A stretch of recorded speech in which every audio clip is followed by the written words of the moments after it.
Welcome to another episode of B&D Talking Sports Podcast with your boys Butch and Dom. We're a father-son duo, just loves talking sports. We try to bring you guys a weekly podcast episode every week. On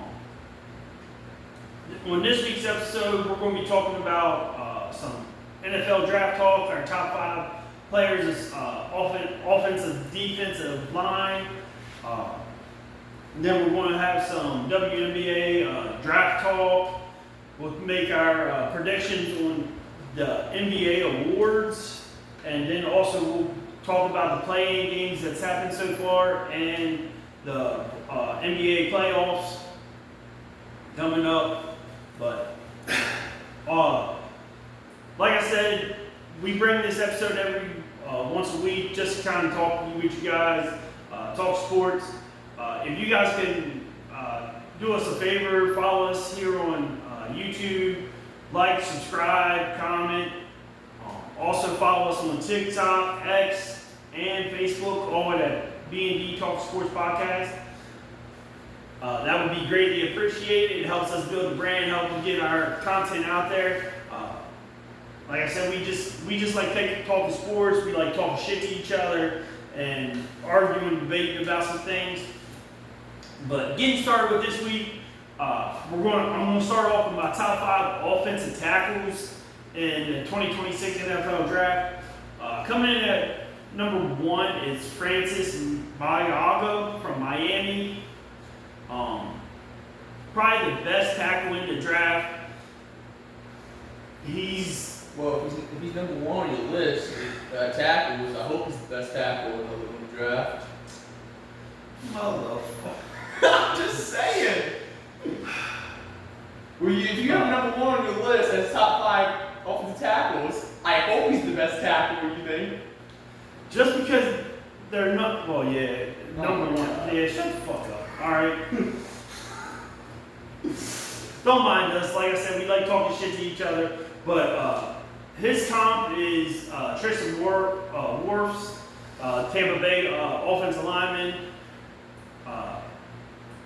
Francis Mauigoa, he is projected to be probably top 5, top 10 pick in this year's draft. It just all depends how the draft board lays out.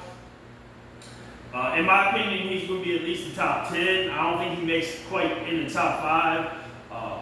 Just hearing some rumors and stuff like that, just what I'm hearing from other talk shows and insiders and stuff like that. Number 2 on the board is Spencer Fano. He's also he's the right tackle for Utah. His player comp is similar to Rashawn Slater, Los Angeles Chargers. Big body, offensive lineman. He's another one of your top, I'm going to say top 15 projected picks. He could go in the top 10. And then number 3 on the list is Monroe Freeland from Georgia. He had, he's about 315. He has 34 3/4 inch arms. His comp is Colton Miller, the left tackle for the Las Vegas Raiders. He's, how you say, he's kind of like, a lot of this ain't a huge, great draft class for offensive tackles. Like, in the first round it's deep, but after that it's kind of more of your, how you say, developmental guys. Yeah. He's also a right tackle. Most of the top end tackles in the draft are all right tackles. Whether they can move to the left or right, it's whether the team decides it. Caden Proctor out of Alabama. He's actually a left tackle.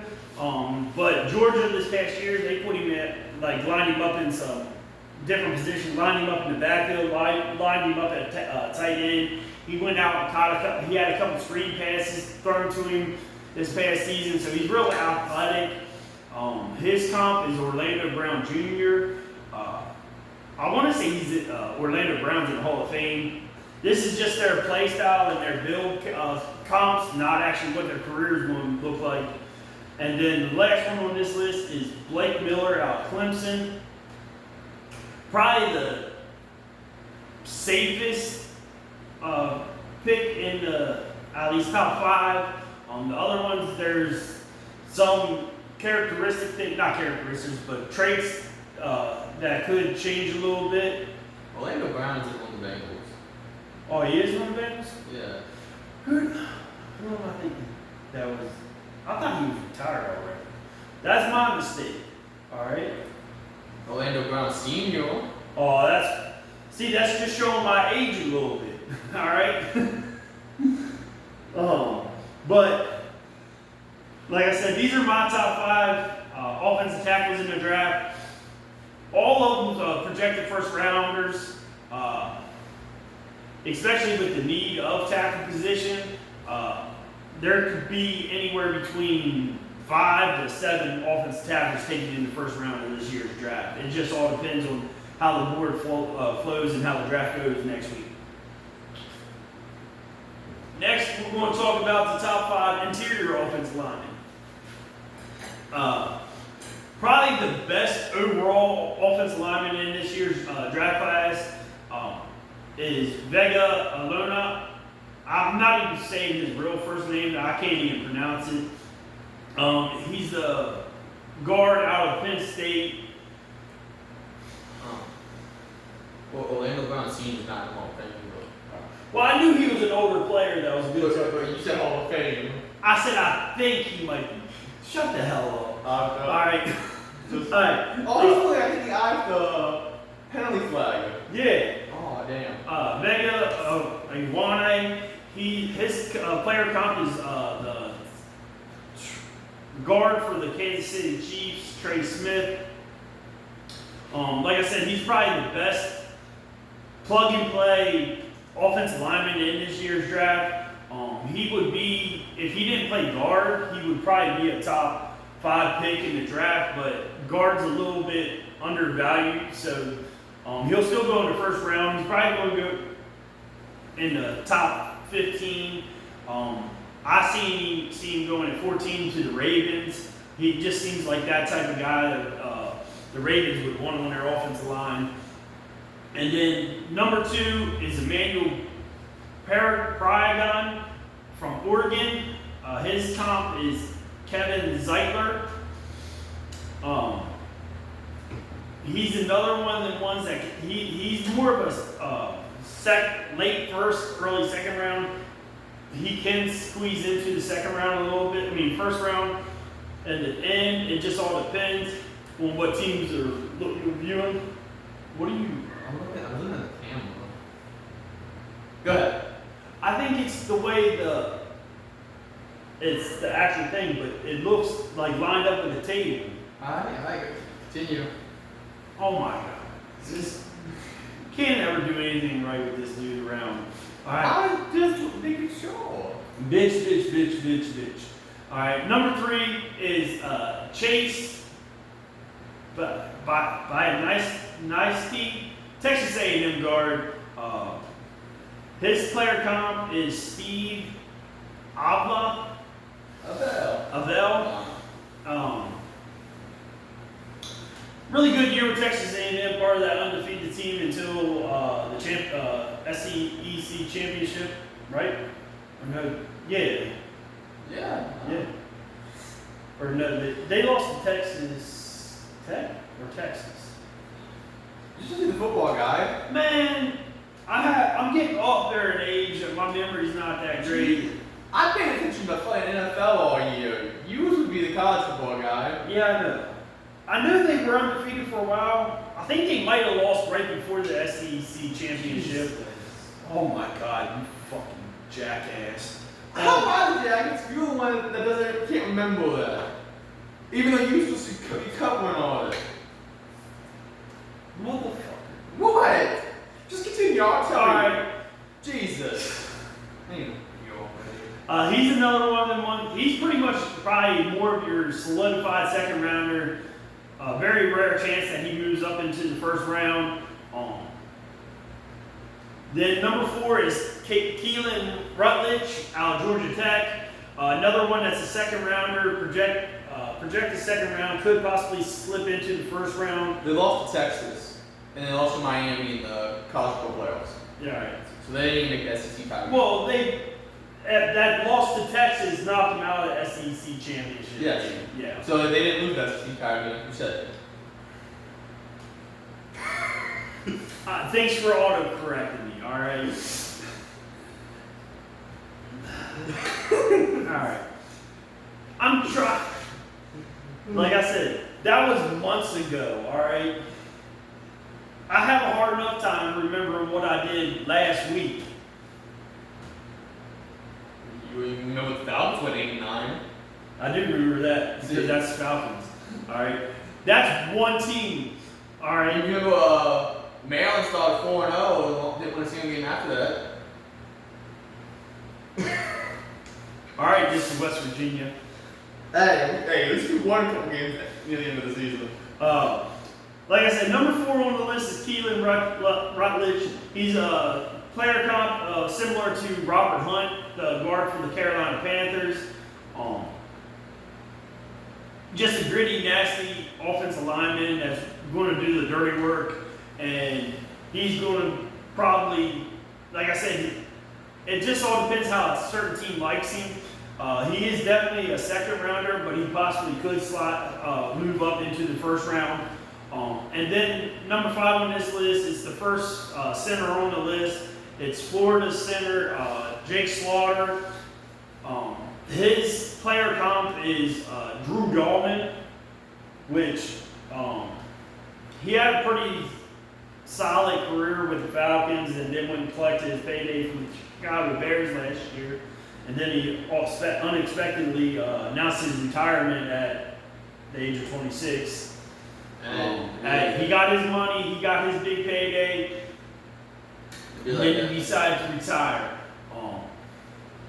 Jake Slaughter, he's probably you're looking at maybe in the second, definitely a third rounder. Because center is another one of the positions not quite premium positions, so you can get them a plug and play starter right there towards the end, later in the draft. So we'll see where he goes. Then we're going to move on to edge defenders. Probably number 1, he's probably the most overall well-rounded edge in this year's draft. He's not going to be the first one drafted. In my predictions, it's Reuben Bain Jr. from Miami. 15.5 tackles for loss, 9.5 sacks, 30.3% true pass set win rate in 2025. His player comp is Trey Hendrickson. He's probably going to slide a little bit in the draft because this past weekend there's some news that came out about him being involved in a car wreck back in 2024 that ultimately took a woman's life. NFL teams have known about it. They vetted this, so it's not probably he's probably not going to slide very far. But the thing that I think if he really slides in the draft is because how short his arms are. He has only 30.5-inch arm length, which is kind of short for an edge rusher. So, like I said, just because of the size a little bit, and then the incident. You got the dinosaur arms. Yeah. Damn. But if you watch his tape play, even in the national championship game, him and Akeem Mesidor both dominated that. They dominated all throughout the playoffs. I know. I'm talking with you, okay? You can chime in anytime you want, other than to correct you. All right? If you got an opinion on someone, last time I gave an opinion on somebody, you shut me down on that one. So who's that? Skylar Bell. I didn't shut you down on it. I said he was a good wide receiver. He just wasn't top 5. 2 on the list is probably the best pure pass rusher on the in the top 5 out of the edge rushers. It's David Bailey, Texas Tech. He had 19.5 tackles for loss, 14.5 sacks, and a 38.6% true pass set win rate. His NFL player comp is Brian Burns. Like I said, he's definitely a top 5 pick. We'll just see. Like, he's one of the ones that can fluctuate a little bit where he's selected.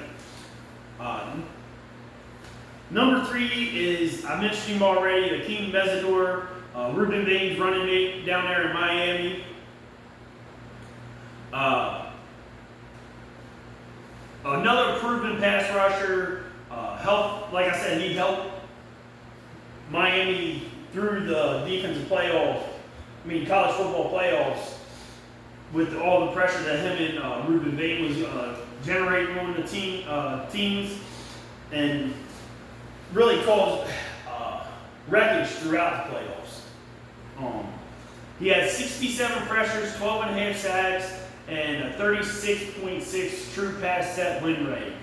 His comp is Hassan Reddick. He'd probably be higher in the draft. He's probably going to still go in the first round. But coming into the beginning of next season, he's going to be 25 years old. So he's one of these older players that kind of stayed in college longer than probably should have. But now it kind of got into where he's possibly a first round pick. You should know a little bit about him because he's a former West Virginia Mountaineer. Who we talking about? Akeem Mesidor. Who pays attention to their college football team? All right. Like I said, you were the college football guy. I was the NFL guy. But thank you very much. Transferred to Miami, which kind of helped get him to that first round mark. Also, injuries is kind of a concern with him because while he was at West Virginia, he was a little bit injury prone. Next one on the list is Keldrick Falk out of Auburn. He's only 20 years old, doesn't have as much experience as the other ones. He only had 2 sacks last year on the season, but if you watch his tape, he was constantly getting pressure, constantly interrupting the play, making an impact on the offensive plays. His comp is George Karlaftis for the Kansas City Chiefs. Then the last one, it's T.J. Parker out of Clemson. He was originally probably projected as a first-round pick at the beginning of the season, but Clemson did not have that great of a season, so it kind of dipped his stock in the draft compared to what he was projected at. Had 5 sacks in only had 5 sacks in 2025, but he had 11 in 2024. He had a 27.6 true pass set win rate. His NFL player comp is Uter Gross Mateos, out of Penn State. I forget what team he's even on anymore. I know he's still in the league, but like he was one of the ones that kind of had a high projection. They thought he was it's more of a higher career path, but it's kind of he's just been kind of steady. Hasn't been. 49ers. He's currently on the San Francisco 49ers. Yeah, he was drafted by the Panthers. He is currently a free agent. All right. My bad. And then interior defensive lineman. This is another guy that took a dip because of how bad Clemson was. Last year he was a projected probably top 10 guy. He came back, now he fell off a little bit.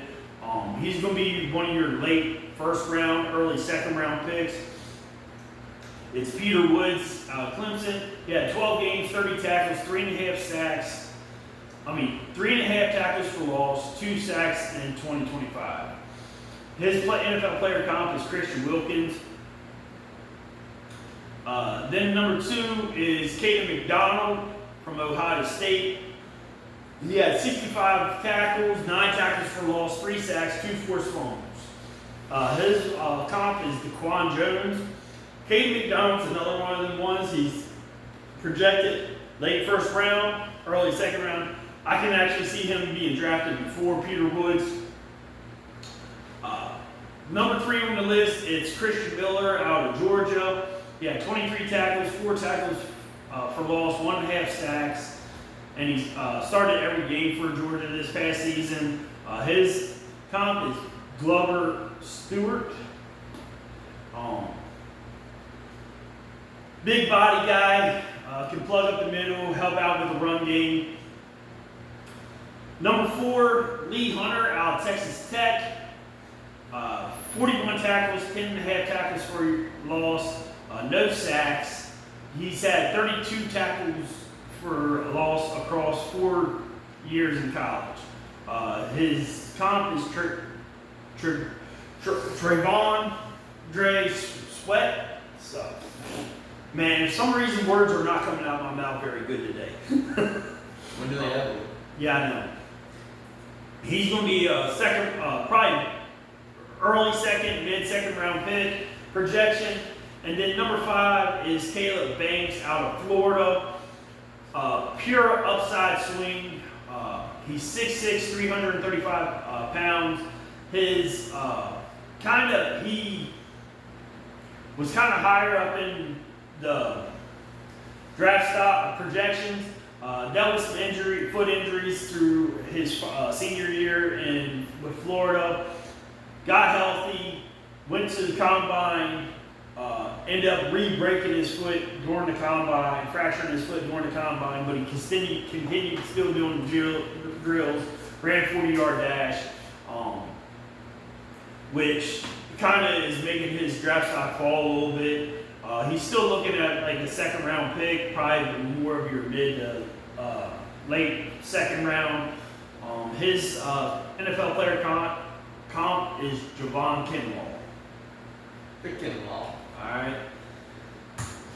So that's my top 5 offense and defense line of the positions. It's the last position groups I had left to do before the draft next week.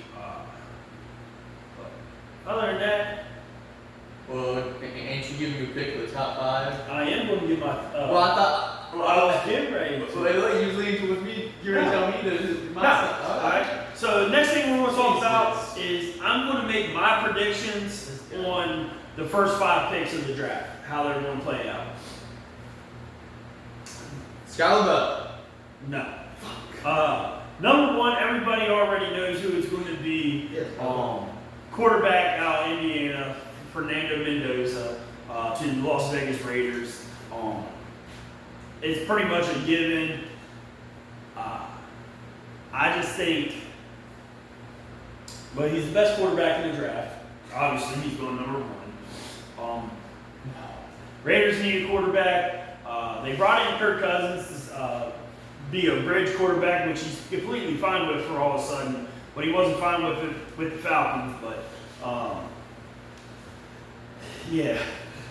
so I got Mendoza going number 1, as everybody else in the whole world. You got someone different? Skylar Bell. Get the fuck out of here.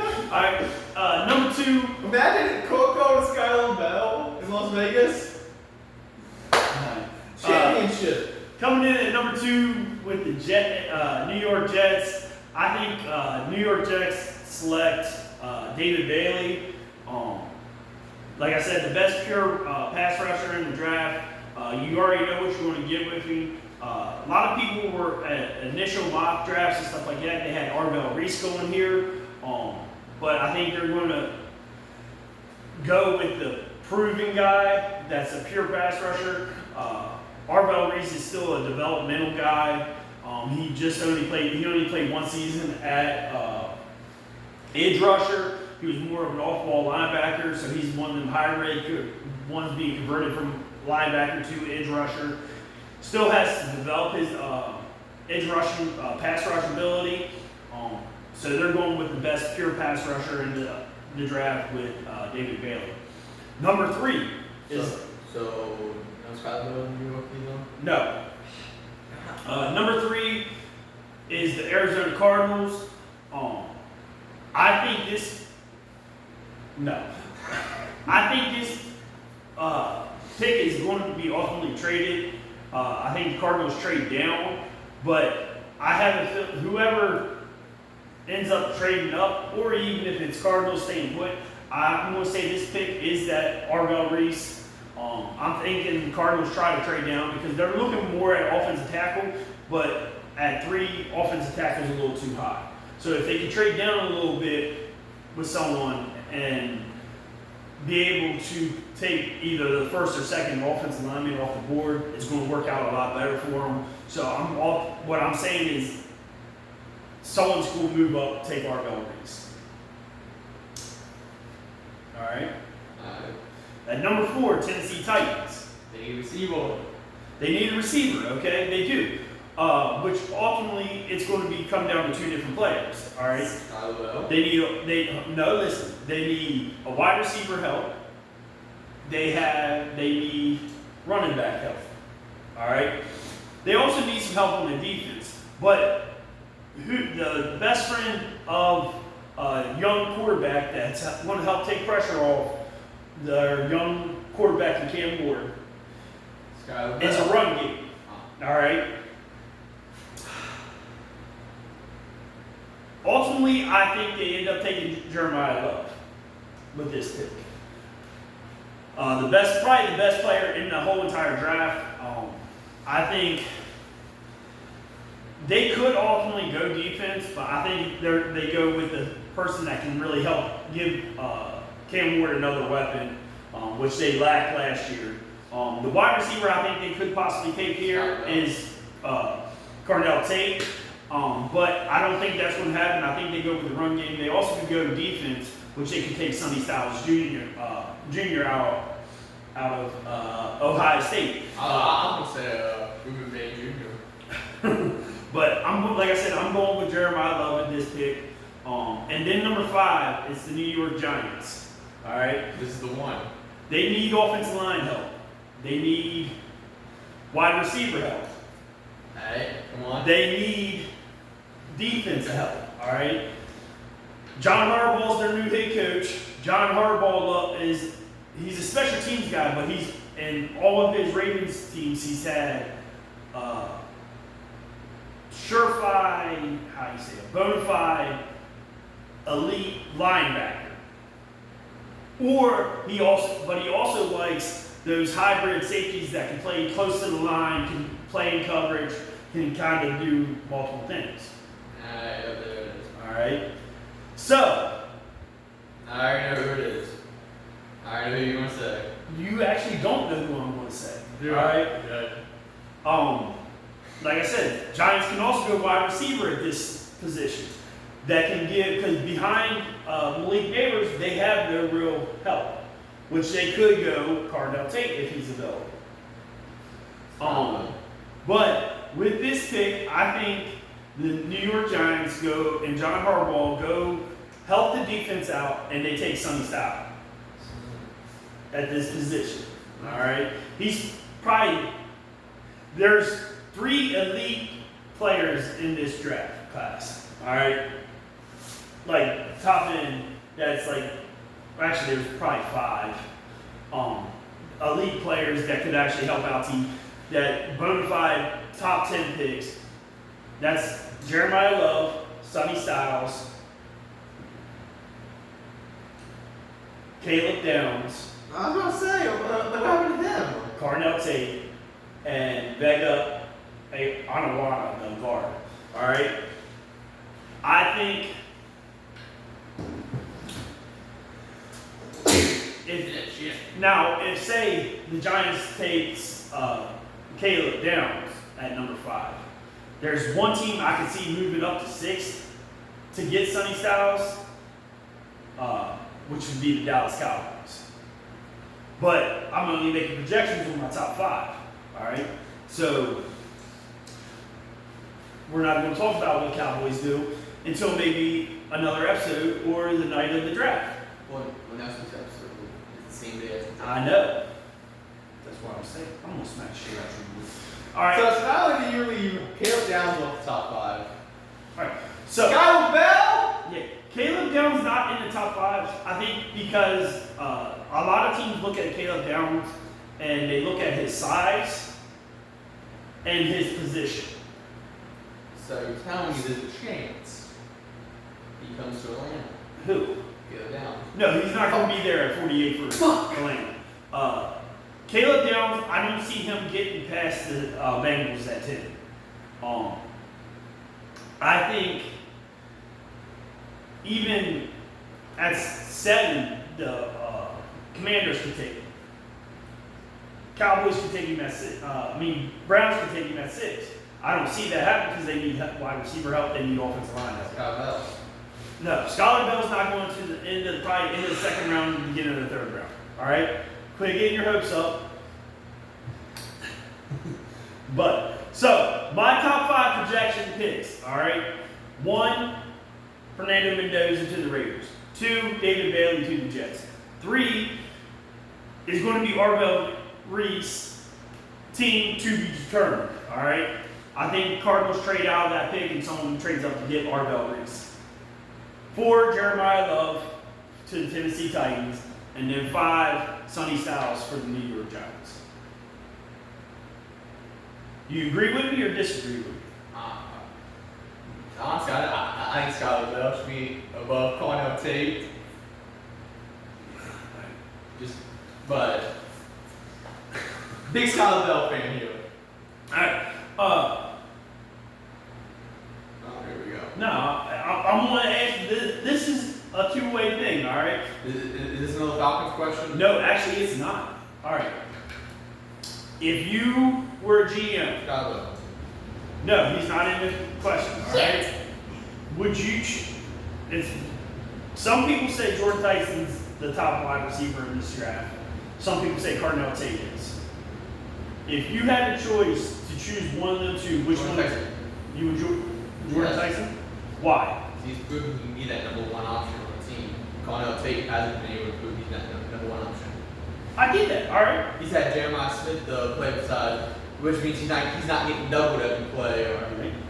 And Jordan Tyson's one of the best intermediate route receivers. So, Are you worried about injury concern? my trainers would go for that.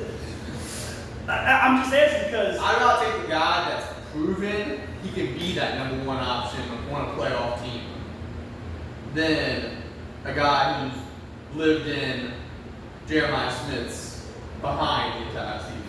I get it. Hey, like I said, instead of me sitting here doing all the NFL draft talk, I figured I'd get your opinion on something. Kind of just.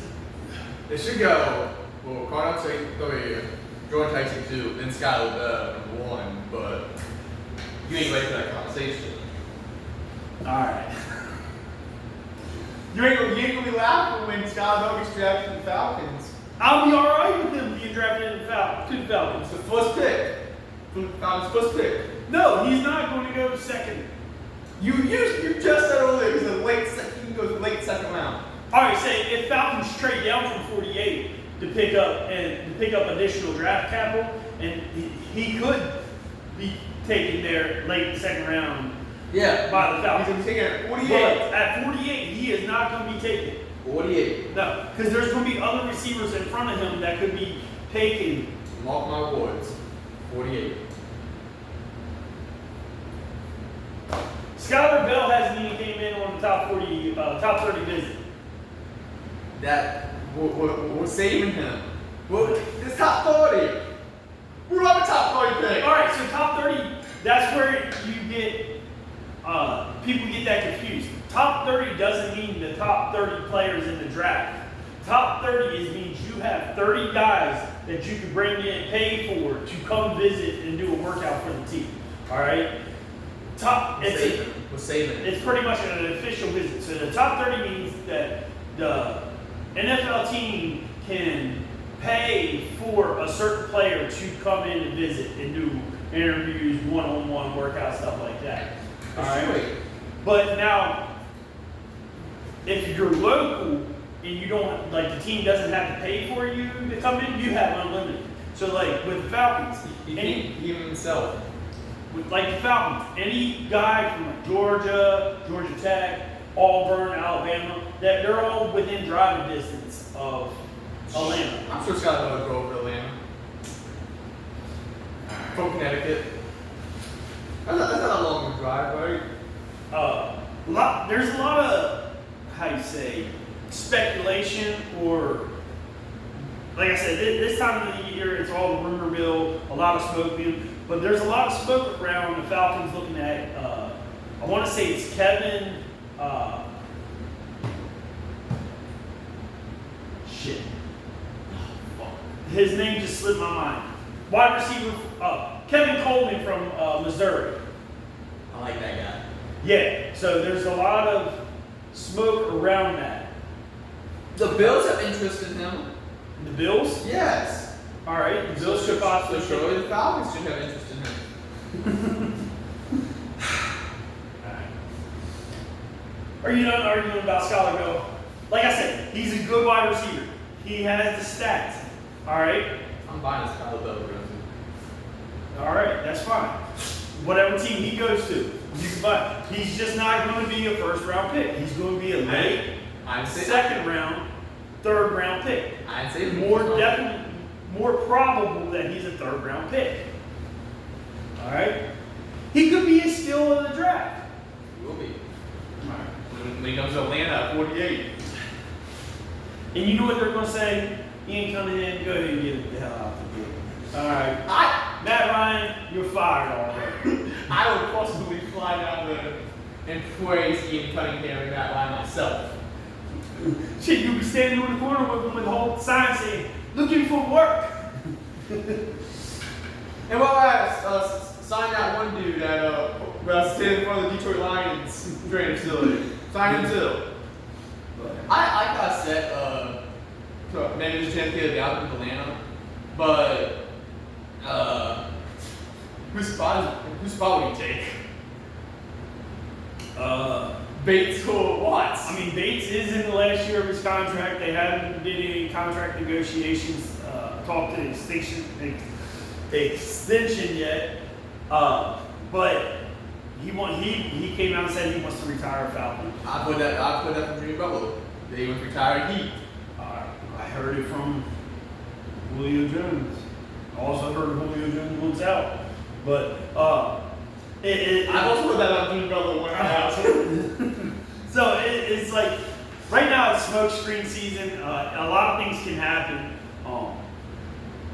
You never know. Scholar Bill, that one team that could just fell in love with him and completely reached for him. The Falcons? No. I'm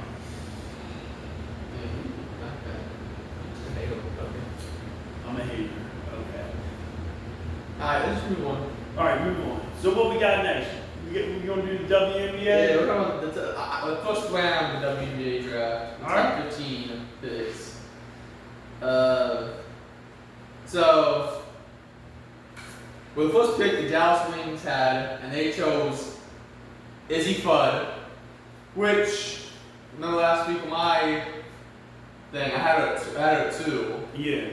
But I had international players and stuff, but I had her at 2. I thought she was the second best player in this draft.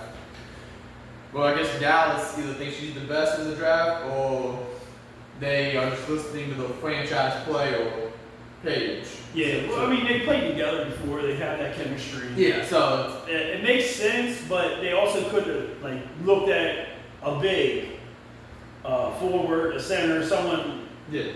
to pair with. She also brings that elite scoring and spacing, which Dallas badly needs a perimeter person. Yeah. So at number 2, Minnesota Lynx, Olivia Miles, who I had going number 1. Yeah. Guard out TCU. She had 3 triple doubles in the tournament. So she shows she can And Minnesota just went to. They lost the championship. Yeah. Did they lose it? Oh, they had the best record in the WNBA last year. Yeah, they had the best record. I don't think they won. No, Las Vegas Aces won. I'm pretty sure the Las Vegas Aces won last year. Because I think they swept the Phoenix Mercury. But while you look that up,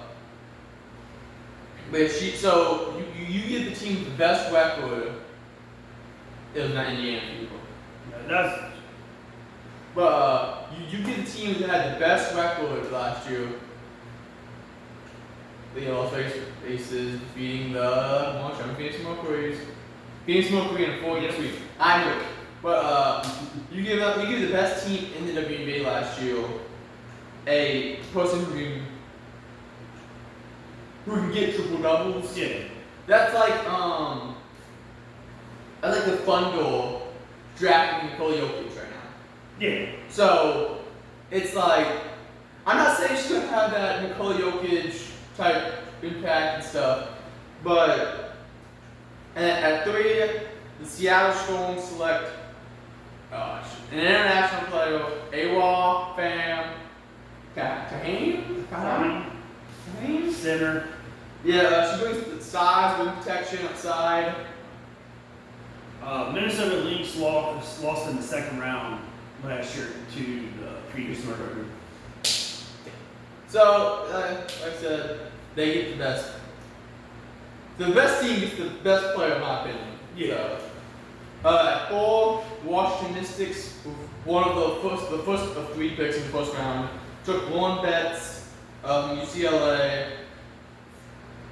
Probably day 1 starter because she's 6'7", Yeah. and she's coming off that championship run, which she had the game-sealing block in the Final Four. Yeah. So she's showing she can. She dominated. Yeah. 7-2. Yeah. At 5, I'm a little biased because I wanted this person to go to Portland and not Chicago, but Chicago's guy took Gabrielle Hawkins. She can bring that toughness, that glue player. One of the taller guards in the league. Like very high energy. Yeah. Offensive and defensively.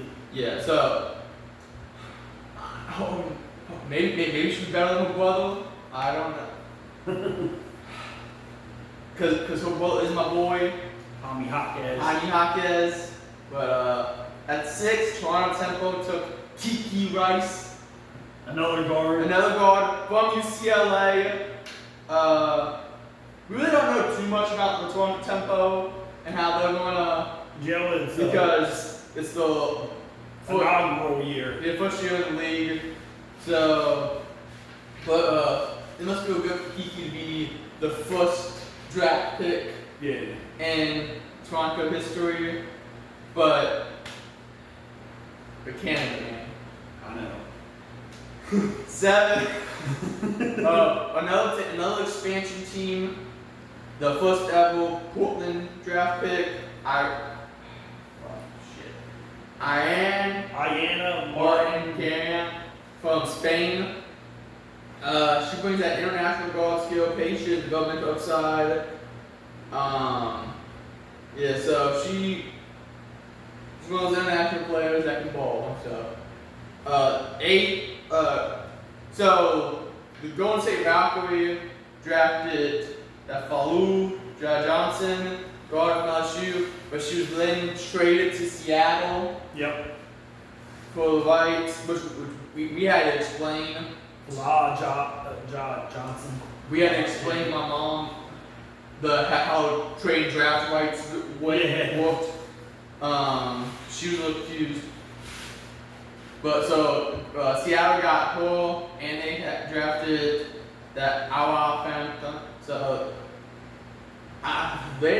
Seattle's looking for size, which they both like top 3 or 4 players from last year left.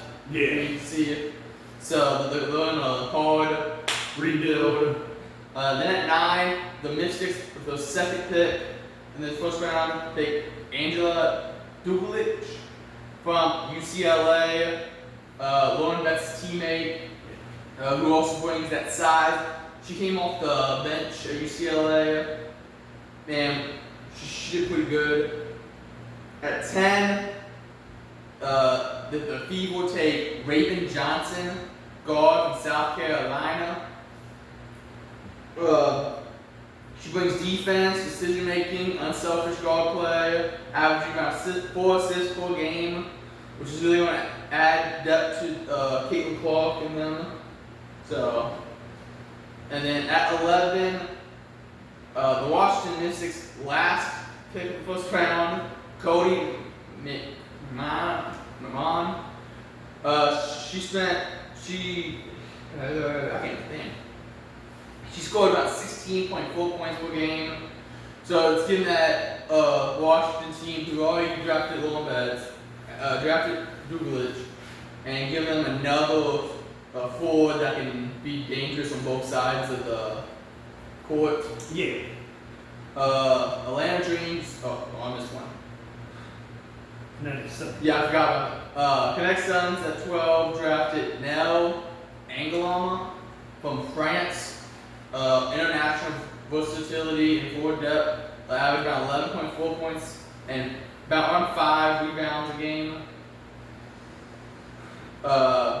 Then we got 13 Atlanta Dreams drafted Maddie Okta from South Carolina. So you pair her with Angel East, which Madden averaged about 12 points a game, 10 rebounds a game, and 60% shooting. So, which is one of the best in the clear paint production in the class. Her and Angel Reese is going to be fighting over rebounds.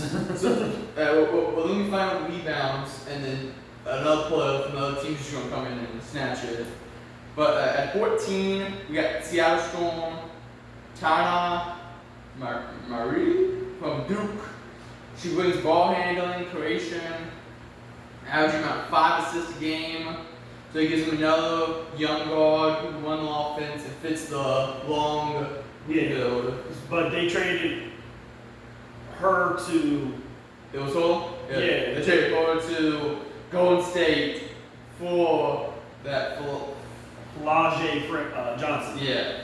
And then 15, the final pick of the first round was guard. Connect Suns selected Gianna Kepkins from UCLA, the 5th UCLA player drafted in the first round. She averaged about 15 points a game on 49% shooting. So Connecticut's getting a guard who can, as I said last week, like the Duncan Robinson type player, just passing them, shoot it. Yeah. UCLA set the record with the most players drafted in the first round and overall. Yeah, 6. With 6. Well, that Dugulich, she actually saved 2 spots at her table for that 6th. I don't know her name. For the 6th UCLA player drafted. She wasn't invited. Yeah. So Dugulich saved her spot at her table with her and her mom. I forget. She went early in the second round. Yes. It was like 16 or 17. That level put up round 2.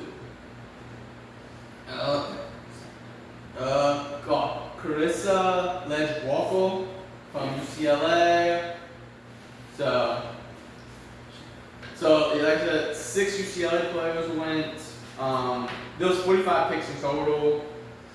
So there's the WNBA. There's more rookies are more likely to get signed to the team because they have the 15 spots. Then they have like a 30 training camp roster spots. Yeah. So even if they went undrafted, they still have chances To make the team. make it to the team. So. And then just kind of also in the WNBA, congratulations to Asia Wilson, 3-year, $5 million deal to sign with this new CBA player. The WNBA players are getting paid a little bit more. Also, congrats to Kelsey Plum, who found the extra dollar. Yeah. It's over $999,999. 900 and yeah, Basically $1 short of a mil. yeah, And then she found that dollar. yeah. So, congrats to her. Getting that $1 million. So, like I said, they're trying to increase the wages for the WNBA players, getting new partnerships with TV deals, the CBA. They're going to be able to make some more money from the league and actually kind of be paid. Yet they're still not quite compared to what NBA players are. It's going to be a long time before they can get matched to that. But you can see the growth in the league. Like I said, they added 2 expansion teams this year. They added 1 last year. Yeah, last year was Golden State. So within the past few years, they added. And more will be added over the next couple years. Yeah, I think there's 3 more teams going to be added. There's going to be a Cleveland team. Detroit. Was it Detroit? I know Philadelphia or Cleveland. All right. And it might be Detroit for that last one. Then there's 1 more. So they're going to end up ultimately going to 18 teams in the league. So the league's growing. Which creates more space. Yeah, Cleveland 2028, Detroit 2029, and Philadelphia 2030. Yeah, so it's create more roster spots, which more players can make it and stuff. And then just like with the money aspect of it, like they've been fighting to get paid more. They got that bump in salary. It's going to attract more people who actually try to become professional basketball player, women basketball players. So, and it's going to continue growing the league, which is good. Yes. Also, well, one thing I've noticed, because I didn't notice it until when I first started watching WNBA, is how quickly from when the women's March Madness is to the draft and then the season starts. It's like Boom, boom, boom, boom, boom. Yeah, it's like so because I know they go from like May to like October, but it goes. One bad thing about it is I think the past 2 years, a rookie had like total ACL and stuff. Yeah. It's kind of like they're going from one season straight into another. Yeah. If they made the tournament and stuff like that. I know. I think so. It was Washington Mystics player Georgia Amar. I think that's how you say her name. Yeah, she got drafted, and then she tore ACL like in training camp. Yeah. So, like, hopefully none of that happens this year. Praying it doesn't, especially hopefully not Jaquez. Yeah. But hopefully none of them. Hopefully none of them. But like it's like you go from you play your regular college season to playing in the tournament, because more likely if you're in the tournament you're getting drafted. Yeah. Except for these international players. Yeah. But you're going straight from regular season to tournament play to like a couple weeks off to training camp to start a regular season for WNBA. So it's kind of like it's kind of like imagine if college football they had like maybe a couple weeks and then they had to be back on the field for NFL and stuff. Which I don't know if they could. Football, yeah, football. I don't think you could do it because they need that time to recover from the previous season. Yeah, so that's all I got for WNBA talk. You got anything? No. Oh, I don't know if you had ESPN notification. No. Just something about NFL shop changing something. Well, so next up, we're going to NBA. We're talking about all the awards, who we think is going to win each award. Starting with Defensive Player of the Year. I mean, there's only one person. There's only one answer. It's the alien, Victor Wembanyama. Yeah. Which he was close to not being eligible, but he was able to play his way to get in. Yeah. So Wemby is my choice for Defensive Player of the Year. You too? Yep. We both got Wemby. Most Improved Player award. I'm going with Nickeil Alexander-Walker from the Atlanta Hawks. This is his first year on the Hawks. He went from 9 points a game to 20 points a game this season. Rebounds stayed about the same, 0.2 raise this year, and then and went from 2 assists to 3 assists. So he about 11-point difference. Yeah. But that could also be because he went from the Timberwolves to Atlanta. Yeah. But And then they traded Trae Young. yeah, but they still got Jalen Johnson, Dyson Daniels, C.J. McCollum, C.J. McCollum fucking found his way back to relevancy in Atlanta. I'm going to go with Denny. That was my second pick. I had Jay. Actually, no, that was my third pick. Right. Denny Avdija. For Trailblazers. Yeah, for the Trailblazers. He had 41 points in the playing game the other day. Yeah, he dominated playing the game. But my second pick would have been Jalen Dorn. Yeah. With that improvement on the number 1 seed, Pistons. Coach of the year, I got J.B. Bickerstaff, the coach of the Detroit Pistons. I know you're not going to like this. I'm going with Joe Mazzulla. Just for the simple fact of what he was like, everybody wrote him off at the beginning of the season because of Tatum being out. What he was able to do. Hey, I know you don't like it because you hate the Celtics. I'm not a Celtics fan either. But I just think what he did with Tatum being injured and pretty much most of the season, he only came back the last couple of games. He didn't have the last couple. All right, but still, like I think what he did between like being able to keep that team afloat until Tatum was able to come back. Making, well, he had Jaylen Brown MVP conversations. Just, man, I never thought I'd say it. But the fact that J.B. Bickerstaff basically turned that Pistons team around. Is this his first year with the team? No. No. He was there last year. I want to say he was here last year. I'm saying he, like he's actually been alone. But I want to see 2024. Right. So since he's joined the Pistons, they have missed the playoffs. Yeah. But to get that Pistons team, who was probably one of the worst teams in the league a couple years ago, to 60 wins, you could also make a case for Mitch Johnson, Spurs head coach. Yeah. Like I said, you can make an argument. I just think like I said, because everybody wrote the Celtics off and what Mazzulla was able to do with that team, I think that's the reason I give him the nod. I mean, Jimmy Bickerstaff kept the Pistons above with Kate Cunningham's collapsed lung. Well, he only missed a couple of games. It's still collapsed lung. Now, who won off like second half of the season? The Hornets head coach, Charles Lee. Hornet? Oh yeah. I'm like, we just played him the other day. I know who the coach is. I know. But the way he's been able to turn that team around, that's the Hawks and stuff. So, I mean, there's some good options. I'm personally gonna go with JD Bickerstaff. We're trying to get this one out of the way because another obvious one. The rookie of the year. It's Cooper Flag. Cooper Flag, yeah. People are saying Cooper Flag, Conn Cooper Flag dropped a 50 bomb. Conn went like 0 for 8. I mean, you can't look at playoffs. You're not supposed to look at playoffs and playing games. But I looked at it. I had to watch it. Yeah.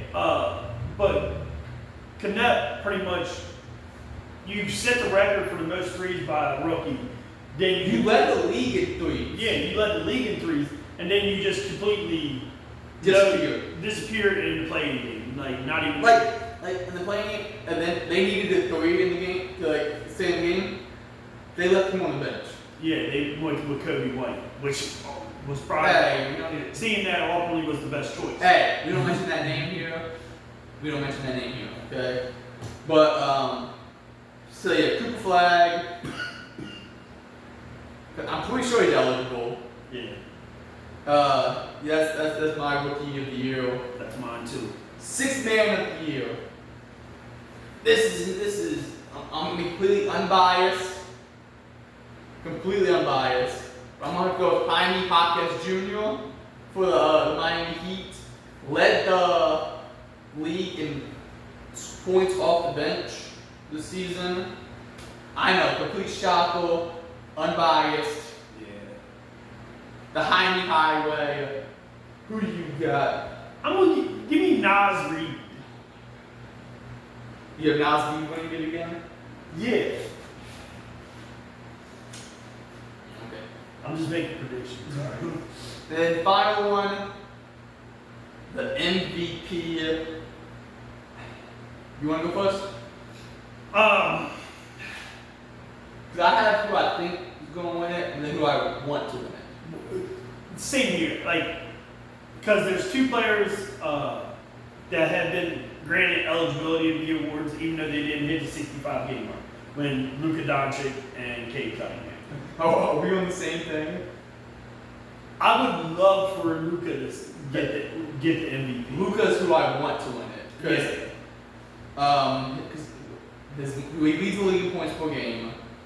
He had 600 points alone in March. Yeah. So, and well, his games he's allowed to be in it, even though he didn't get, because the one game he missed was due to both his child. Yeah. And I don't remember what the second one was. But so the NBA saw that and it's allowed him to be eligible. Yeah. So it's not like he missed a game just to miss it and stuff. He missed it due to his child being born and stuff, which is valid. Yeah. And then I think SGA was going to win. the same year. Like, I would love for Luka to win it.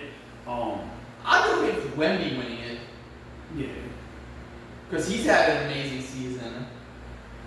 I'd be okay with Bam winning it. 83 points. 83 points, alright. But where was he in the playing game? Don't you start that I'm just shit. fucking The same place the Hornets are going to be after them all. I'm just Okay. fucking with you, dude. Okay? Okay. You're going to be the same place the Hornets were at. Alright, so we both got SGA. We both got Victor Wembanyama for defense player of the year.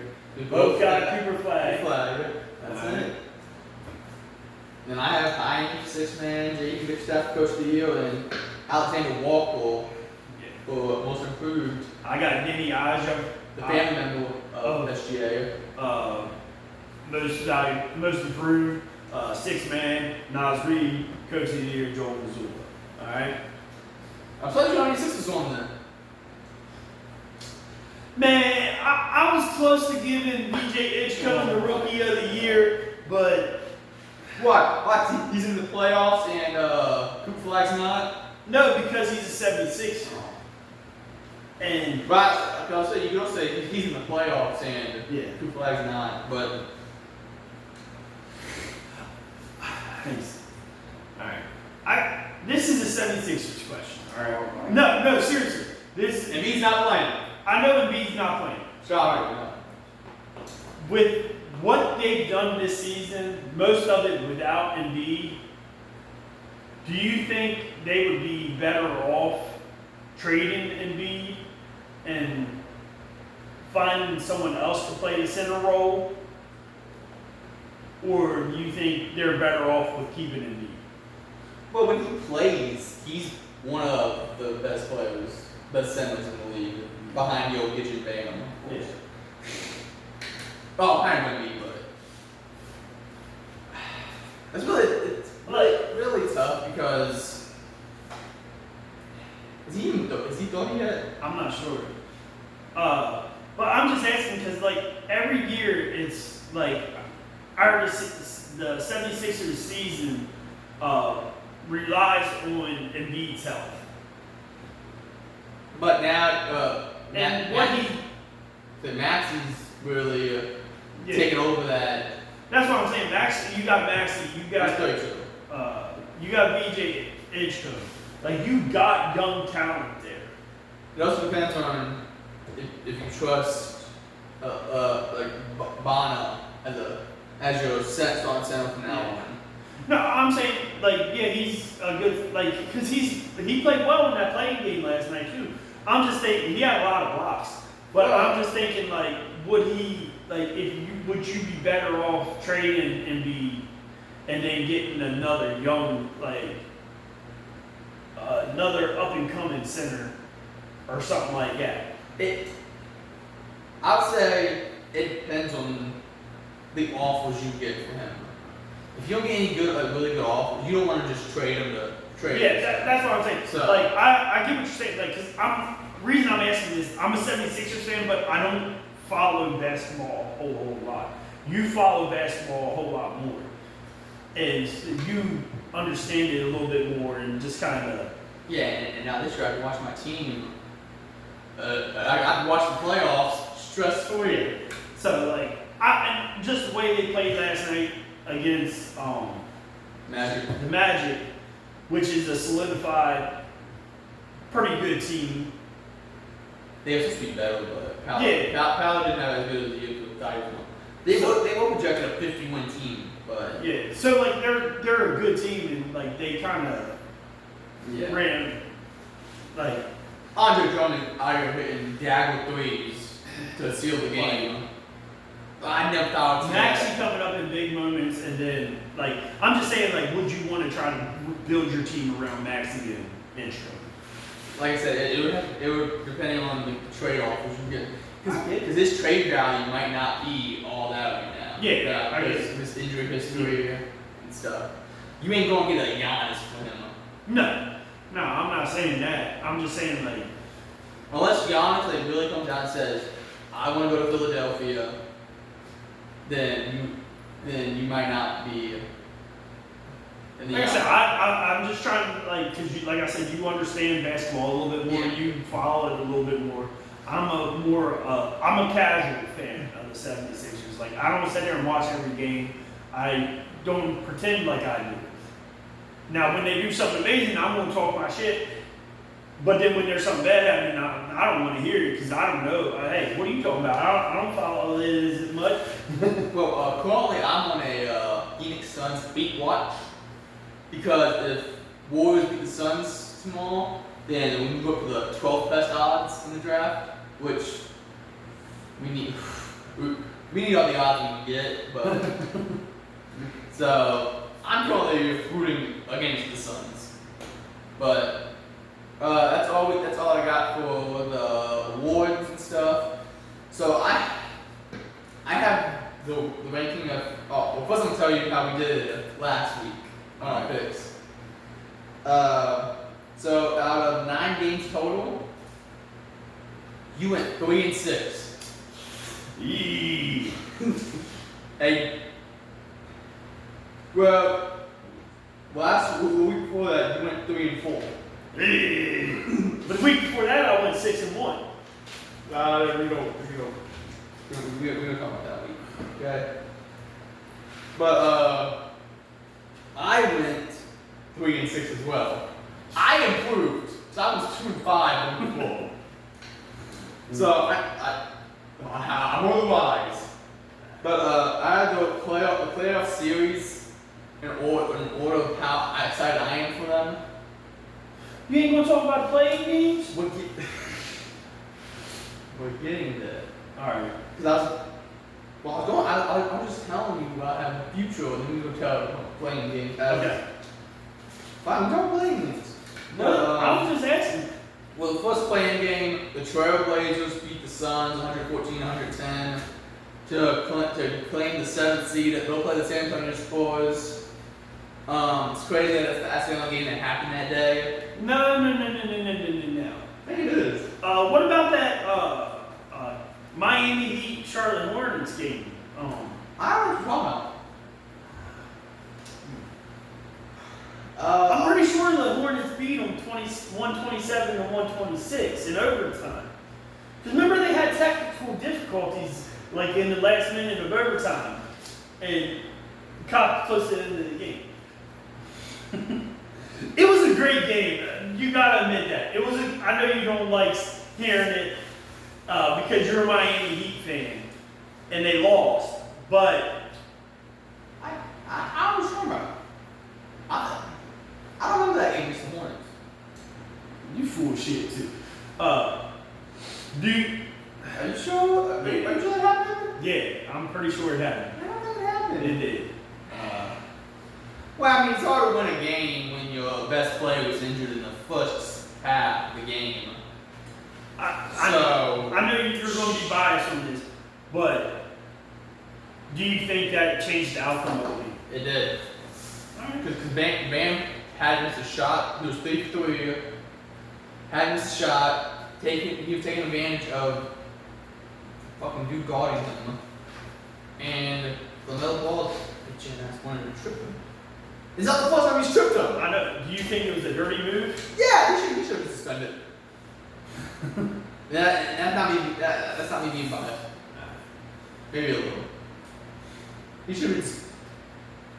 But he's not going to be ejected, suspended because he brings in views for the NBA, which NBA needs money instead of helping people's safety, worrying about people's safety and shit. And he's a liar too. He said he's gonna apologize to Bam. Bam said he never apologized. What a bitch. I hope he turns into the next one. So. So what about the other two playing games? You just want me to come at the Sixers. No. The Sixers. If we're going to talk about, Hold on. The Sixers beat the Magic, 109-97. They claim the 7th spot, and Chandler, we won Boston. You're gonna get Boston. all right. So what happened in the fourth game of the play? We talked about the first two, and then you act like you didn't want to talk about the other two just because Miami got The eliminated. Clippers lost 126-121 to the Al Horford-led Golden State Warriors. It's his team.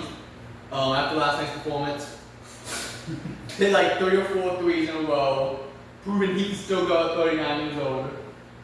So it will be. So tomorrow, Friday, it's going to be Hornets versus Magic. Winner gets Pistons. Warriors, Suns. Winner gets Thunder.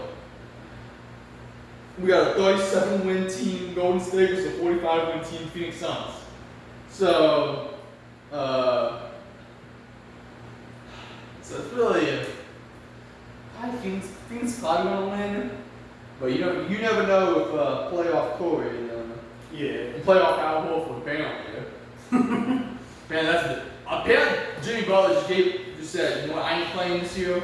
He was on my playoff luck. Al Horford. Yeah. So it's fucking bullshit, man. But I will say one thing. Jimmy, I miss you.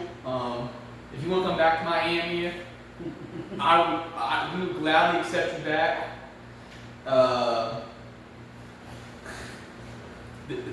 This was never Bam or Tyler Hero's team. This is always your team. So come back. What, you got anything? No, they're just talking about the 65 being challenge for the Lakers. But so you good now? Yeah. Definitely. But so 8th place. The game I'm looking forward to the least is the Spurs versus Trailblazers. I just don't think Trailblazers might be able to get one, but I just don't see it being a good of a series. I have Spurs winning that series. Yeah, I think it's necessary. All right, so another thing, like this is with the Spurs. Do you think they're too young and inexperienced to make a deep run? Well, I haven't won a championship, so. So do I. We both have them win the championship. But just kind of overall looking at it, do you think they're too young and inexperienced to fully make it? Well, you have that veteran experience in De'Aaron Fox, who's been in these playoff games. He's been in those game 7s. So they might rely on him a little more. But Wembanyama is Wembanyama. That's what I'm saying. Like He might be top 3 player in the league right now. And he was trading for months last season. So, you know, he got the 60 wins this season. I said, I'm just asking questions. I'm trying to get a little information. But I also have the Spurs winning the championship. And the seventh series, I had the Pistons versus whoever the hell they play, Magic Hornets. I think I don't think. Well, if it's the Hornets, there's hatred between them. yeah, so it might be a little better. But if it's the Magic, Yeah. I think ultimately Pistons would beat either one. Yeah. But I would like to see Hornets, Pistons, just because of that hatred and that kind of rivalry that's going on right now. 6 spot, I have the 4 seed Cavs versus the 5 seed Raptors, which I had the Cavs winning. So, Cavs. I'm Yeah. like, My bad. let's wait for you to. 5th spot, I have the 4 seed LeBron versus 5 seed Rockets. This also is depending on Luka And Austin Reed's health. So I have the Lakers winning because LeBron is going to try to show he's still got it. he's still got it. He's that guy. He's still that guy. Plus Lonnie James. Did you see? I saw something about like that. For somebody, that is the longest series. Yeah. I can see him getting. No, what I'm saying, like how that game spread it out. Yeah. It's like they're trying to They're trying to get Luka back for it. Yeah. Yeah. 4th place, I have. I didn't pick Did you? Go ahead. Lakers. 4th place, I have the 1 seed Thunder versus the 8 seed. I'm betting on it being the Warriors. I want to see an SGA versus Corey get matchup. It might not be a long series, Yeah. but I want to see if SGA versus Corey. Yeah. I got Thunder. And that I have Thunder one too, but that Draymond Green's defense on Kawhi last night, holding him to only 2 points in the 4th quarter, is I got Thunder. I just want SJ and Corey. Hey, and Draymond's about that life. I mean, he'll play someone on the court and off the court. Man. Did you see that that show AD had? Oh yeah, I saw Draymond was trying to fight the business guy. Yeah, so but he's about that life. He's ready. 3rd place, I have 2 seed Boston, 7 seed Philly. I have Philly winning the series because I would never choose Boston day in my life. I'm going to choose Philly also, just because I'm a Phillies fan. I'm always going to root for them. I'm unapologetic biased to my sports team. I always think they're going to win the championships. I always think they're going to be great.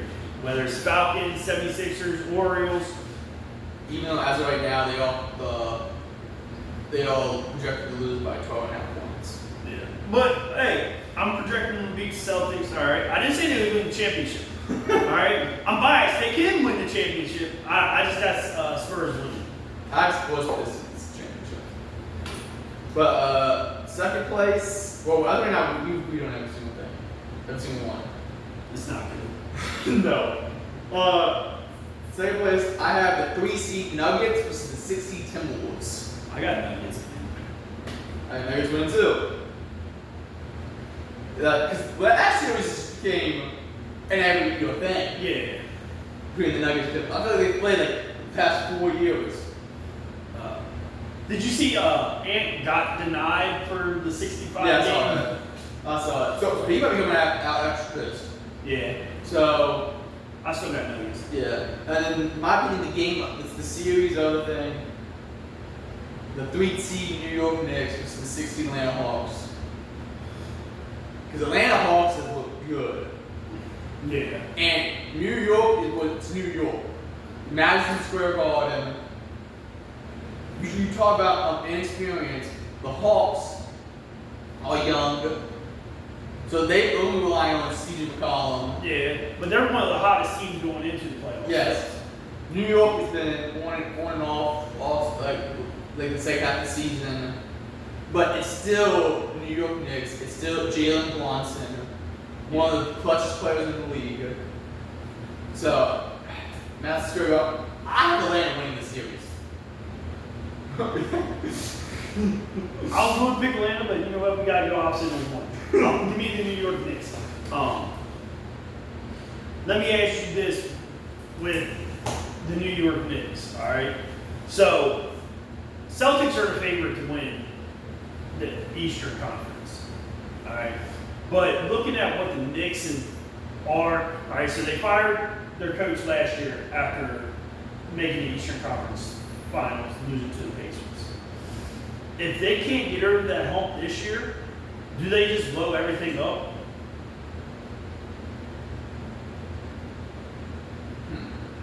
I'm saying no. Because you already got rid of your coach Yeah. after. Maybe Towns. We can give Towns, but I wouldn't give it Brunson. No, I'm not saying it. Like, I'm just saying you, just that core part of the team, you blow it up because you're going to, like, you. It just seems like they went and got KD to help them get over the KD. Cat. Seven to eight Knicks. No, they went and got Cat last year. When the fuck did that happen? They went and got Cat last year to help them try to get over that push in the playoffs. It didn't help. Now this year, you got Cat, you got Brunson, you got Mikal Bridges. Like, you got a good core part of your team. If they still can't get over that hump this year, is that the ceiling of that team? I mean, they beat you guys in the playoffs. I know they did. No, I'm saying, like, You knew who they had to beat the playoffs? Miami. And that ain't gonna change. Pacers. No. Alright. And that ain't gonna change this year. Yep, it's Miami and those Pacers. alright. But I also feel like Celtics Sixers play each other every time. yeah. Come on. I feel like New York and Hawks play each other regularly in the playoffs. Celtics Sixers usually play each other in the playoffs. Nuggets and Wolves usually play each other though. So it's like, damn. But usually, Nuggets and Wolves have went to Game 7 before. Hawks and Knicks have went to Game 7. You guys in the set for the Celtics have went to Game 7. So it's a lot of. I can see the top 3 games. The Knicks, Hawks, Celtics, Sixers, and Timberwolves, Nuggets going to 7. I'm making a little prediction right now. There's going to be no clean sweeps in the first round this year. Yeah, Well, let me phrase that. If the Magic is playoffs or the Hornets, there's going to be the one sweep. The Pistons going to sweep the Magic. But if the Hornets make it, there's going to be no sweeps. Because this Thunder, and this Warriors Thunder, Kobe's going to be at least one game. Yeah. Even if Draymond Green has to fight him. I'm excited for Draymond Green to Lou Dort. That's what I'm excited for. 2 scrappy guys. Now, this is not me counting out Phoenix. Because we're getting ready to see Draymond Green versus Dylan Brooks. The winner of that plays Lou Dort. So I'm expecting there to be like a fight at some point. Between either Suns, Warriors, or whoever wins that versus Thunder. I'm expecting a fist might get thrown, punches might get thrown, which excites me personally. I'm gonna ask you a question. Alright. It's like asking me something. Alright. So you say you have Spurs winning it all. Who's your underdog? Like a dog goes to win it all. 76ers. Why did I even ask the question?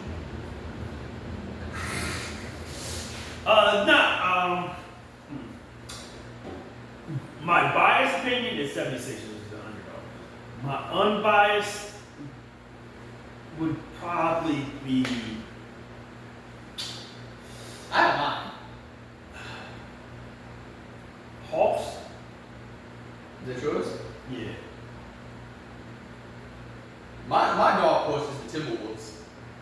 Because Ant-Man, and he's gonna be pissed that he didn't get. But I wouldn't be mad seeing the first team ever to win a championship to not have a winning record, and the Warriors. And Steph Curry just rides out the sunset.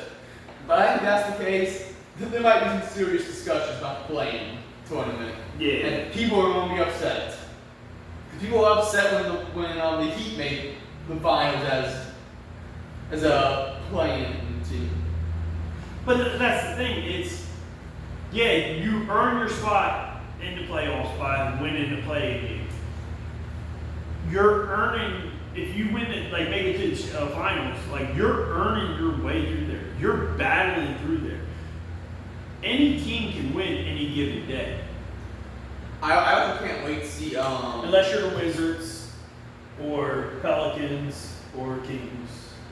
I also can't wait to see if Jimmy Butler keeps updated on his Instagram story about he's doubtful again against Phoenix. Did you see that? He posted on his IG story Sunday that he's doubtful for the game against the Wednesday's game against the. Didn't he blow his knee out? Yes. And then Moses Moody commented on it and said, "Me too, man." They both blew their knees. Yes. So I'm gonna keep an eye out on Jimmy Butler's thing to see if he keeps updated. Yeah. Doing better job than Shams. Keeping us updated. Only other thing that happened this past week in the I think NBA world, Doc Rivers and Milwaukee Bucks have parted ways. Yeah, Giannis is still gone. Yeah, Giannis is still moving on. Coming to Miami. Which you got anything else on NBA talk? Yeah, Giannis coming to Miami, like I said.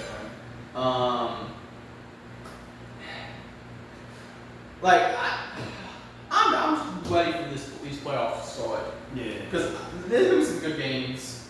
And you don't have any skin in the game. I don't. You don't have any skin in the game, so it's like. The past couple of years, like past 6 years, I've been stressing.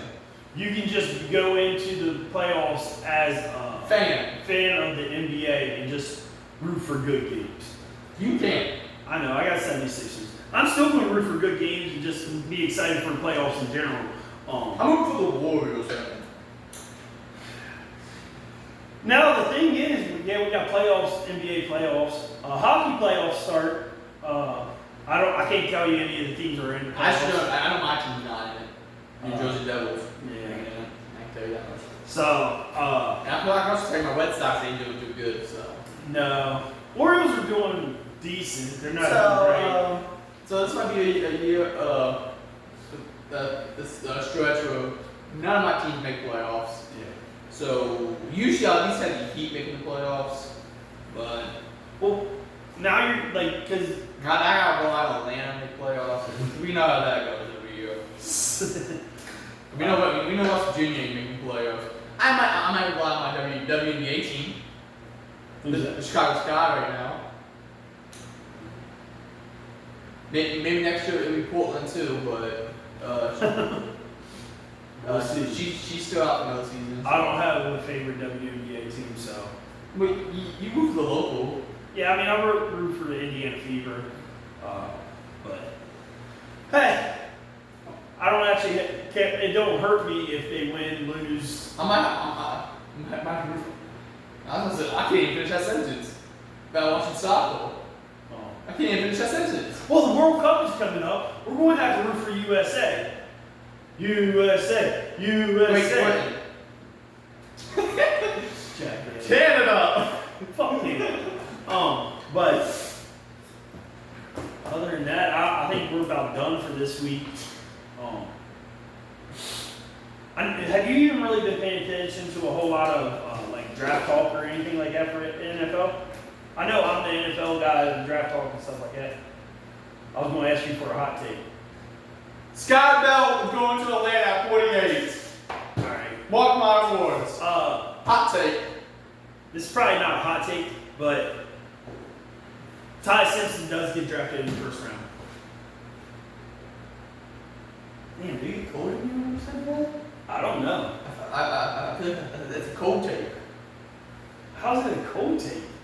He's projected to go in the second round. A lot of teams. I've seen a lot of mock drafts of him projected to go number in the first round. I think Cardinals trade up for him.